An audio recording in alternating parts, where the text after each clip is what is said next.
This is Jack Rice on the campaign trail, and I'm sitting here with Nick Kimball. He's the communications director, actually right here in Minnesota, for Obama for President. Nick, thanks for coming on with me. My pleasure.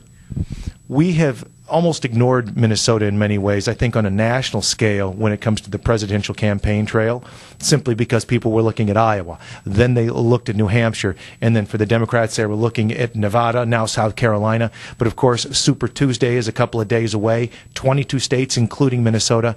Tell me about the Obama campaign in Minnesota. The Minnesota Obama campaign got started back in October of 2007. So certainly the campaign itself has not in any way been ignoring this state or the other February 5th states. From the beginning, the Obama campaign has put a major emphasis on being ready in the February 5th states to be able to capitalize on early successes that Senator Obama had in Iowa and the other early states. The thought is that you have to be organized and ready to go in these February 5th states to capture the momentum and excitement that comes out from these earlier states. So we got started very early back in October, much earlier than any of the other campaigns, to start building a grassroots organization across the state. We've opened up 7 offices in Minnesota. We have a significant staff presence here, and we have an even more significant volunteer presence.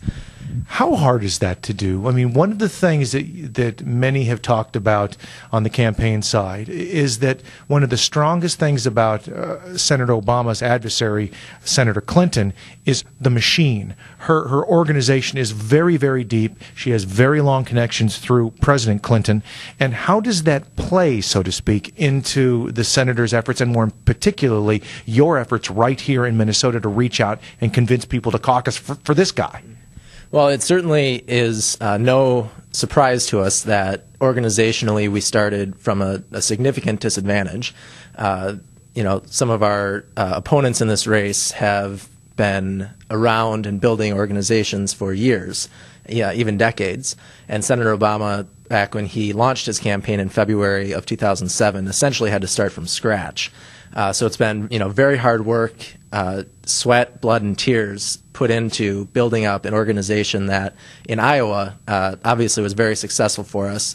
In Iowa, it was Iowans talking to Iowans in their neighborhoods, talking to their neighbors, their friends, that helped us obviously have very good success there. And it's a similar type of organization that we're trying to build here in Minnesota and have been working on for months to have volunteers across the state, a strong network of support. So we have Minnesotans talking to Minnesotans in their neighborhoods, in their living rooms.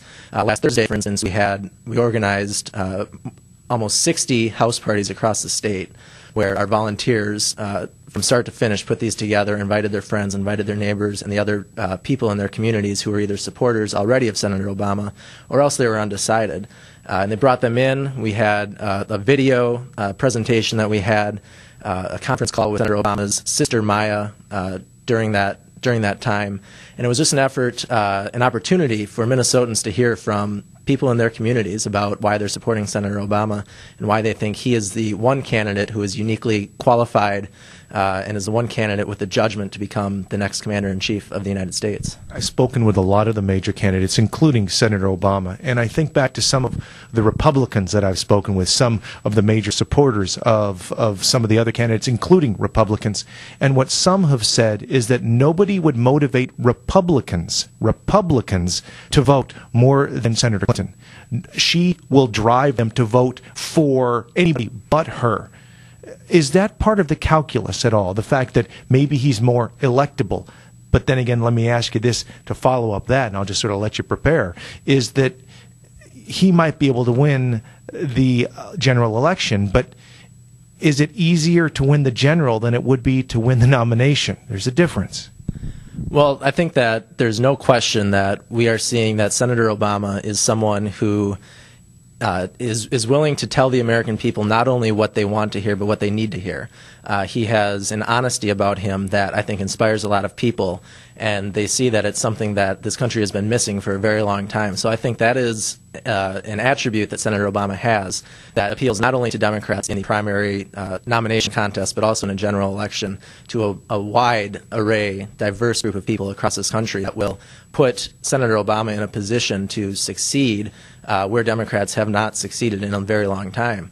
And it will also help Democratic candidates further down the ballot. United States Senate races, legislative races, things like that, to have a strong presence at the top where they don't have to be afraid if Senator Obama is going to come into their state and campaign or not. They will welcome him with open arms because they know that he appeals to not only traditional Democratic voters, but also to independents and Republicans alike. And it's what we saw in Iowa was that Iowa, New Hampshire, and Nevada, frankly, that a wide array of new people were coming into the Democratic process to support Senator Obama, independents and Republicans who never have before.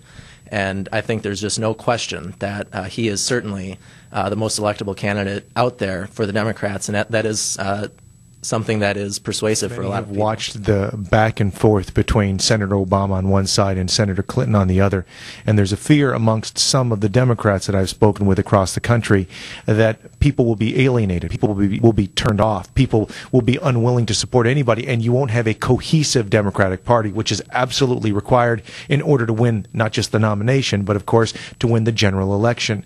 Have you been talking about that inside the... Well, it's been clear over the since we realized, or since the country or the other campaigns realized that Senator Obama was in fact a very serious candidate for the presidency with a historic victory in the Iowa caucuses. Since then, we've certainly seen a much harsher tone coming out of some of the other campaigns, some rhetoric and accusations that don't always really go together with the facts very well. And that is something that Senator Obama has had to push back on. He is very willing to make it very clear when people are not being truthful about his record. And I think that's what we've been seeing lately is that when attacked, Senator Obama will push back and will push back hard on that. And I don't think there's a problem with that. I think the old-style attack politics that we might be seeing a little bit here from some of the other campaigns is not something the American people want, and it's not something that Senator Obama is engaging in. And I think that is something that the American people and Minnesotans here will see, is that Senator Obama has a very clear vision for how to bring change that we can believe in, once again, to this country, how to end the war in Iraq, how to bring health care to every American, how to have an energy policy that both is good for our environment and also protects our long-term national security.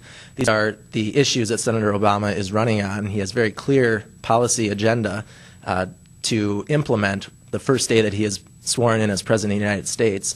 And I think that's what he's running on. The American people see that. The people of Minnesota see that. And it's going to help him do very well here in the state.